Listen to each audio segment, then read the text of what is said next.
ৰাজনীতিৰ ক্ষেত্ৰত কৈছিল যে ৰাজনীতিৰ আকাশ পাতাল পাৰ্থক্য ৰাজনীতিত আকাশ পাতাল পাৰ্থক্য মই সংঘৰ্ষ কৰি কৰি ইয়ালৈকে আহিছো মোৰ দেউতাটো মুখ্যমন্ত্ৰীয়ে নাছিলে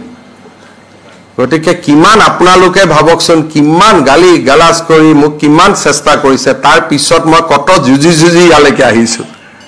গতিকে মোৰ যাত্ৰাটো হল সংঘৰ্ষ সোণৰ চামুচ মুখত লৈতো আমি জন্মাই নাই সেইকাৰণে আমাৰ পাৰ্থক্য বহুত আছে কিন্তু মেইন পাৰ্থক্যটো হল ঘৰত ভাতৰ থালি কেনেকৈ খায় এজন ভাৰতীয়ৰ ভাগত তিনিটা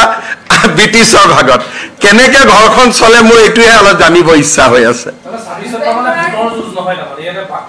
একো যুঁজে নহয় বিজেপিৰ ডেভেলপমেণ্ট আৰু নৰেন্দ্ৰ মোদীৰ নেতৃত্বক মেটচ কৰিব পৰা একো ৰাস্তাই নাই আপোনালোকে দুটা বস্তু ভাবি চোৱা নাই যে পাকিস্তান ভাৰতৰ যুদ্ধতে ৰাহুল গান্ধীয়ে কাক সমৰ্থন কৰিলে আৰু গোটেই ৰাহুল গান্ধীৰ পাৰ্টিটোৱে কাক সহায় কৰিলে গতিকে অসমৰ মানুহ ভাৰতীয় অসমৰ মানুহে অকল আকৌ মই কৈছো অসমৰ মানুহে যেনেকে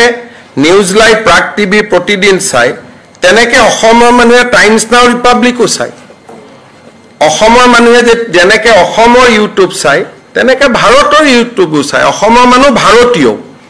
গতিকে ভাৰতৰ ৰাজনৈতিক প্ৰেক্ষাপটত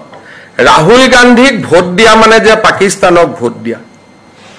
বাকিটো এইবিলাক সৰু সুৰা কথা থাকিয়ে গ'ল আসলটো মুৰব্বীজনে প্ৰ পাকিস্তান নহয় কালি মধ্যপ্ৰদেশত কিনবোৰ কথা কৈছে আপোনালোকে নিজে শুনিছে সেইকাৰণে নেশ্যনেলিজম আইডেন্টিটি আৰু ডেভেলপমেন্ট আমাক বিজেপিৰ অসমত কোনো বিকল্পই নাই